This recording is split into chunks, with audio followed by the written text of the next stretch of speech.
बिस्मिल्लाहिर्रहमानिर्रहीम। अस्सलामुअलैकुम वरहमतुल्लाहि वबरकातुह। मैं हूँ अस्मा ख़ातून और ये है मेरा यूट्यूब चैनल मैम अस्मा।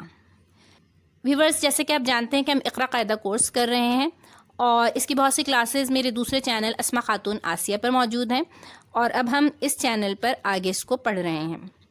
पिछली क्लासेस में हम वाओलिन सीख रहे थे। आज हम तख्ती नंबर 17 पढ़ेंगे, या लीन। लीन, जैसा कि मैंने आपको बताया कि उसके मायने हैं नरमी के, और हुरूफ लीन दो होते हैं, वाओलिन और यालीन। यालीन क्या होता है और यालीन को कैसे पढ़ा जाता है, ये आज की वीडियो में हम सीखेंगे। ये लिखा है बा याज़े बी। ये या मद्दा है और इसमें या साकिन से पहले वाले हर्फ के नीचे ज़ेर है। जब या साकिन से पहले वाले हर्फ पर ज़बर आ जाए तो यालीन बन जाता है और इसको पढ़ने का बिल्कुल वही तरीक़ा है जो वाओलिन का है। इसको नरमी से पढ़ना है, खींचना नहीं है, और इसको पढ़ते हुए होंठों का थोड़ा सा झुकाव होता है।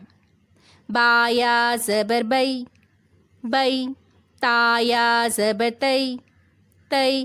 ता या ज़बर तई, तई। जीम या ज़बर जई, जई। हा या ज़बर हई, हई। ख़ा या ज़बर खई, खई। दाल या ज़बर दई, दई। दाल या ज़बर दई, दई। रा या ज़बर रई, रई। ज़ा या ज़बर ज़ई, ज़ई। सीन या ज़बर सई, सई। शीन या ज़बर शई, शई। साद या ज़बर सई, सई। ज़ाद या ज़बर ज़ई, ज़ई।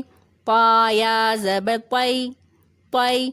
ज़ा या ज़बर ज़ई, ज़ई। ऐन या ज़बर क़ई, क़ई। ग़ाइन या ज़बर ग़ई, ग़ई। फ़ा या ज़बर फ़ई, फ़ई। क़ाफ़ या ज़बर क़ई, क़ई। काफ़ या ज़बर कई, कई। लाम या ज़बर लई, लई। मीम या ज़बर मई, मई। नून या ज़बर नई, नई। वा या ज़बर वई, वई। हा या ज़बर हई, हई। हमज़ा या ज़बर आई, आई। हमज़ा या ज़बर आई, आई। हमज़ा इस तरह से भी लिखते हैं और इस तरह से भी लिखा जाता है, या ज़बर यई, यई। यह है आज का सबक। इंशाल्लाह आगे हम इसको पढ़ेंगे। अल्लाह ताला इसको हमसे कबूल फरमा ले। आमीन। अस्सलामु अलैकुम वरहमतुल्लाहि वबरकातुहू।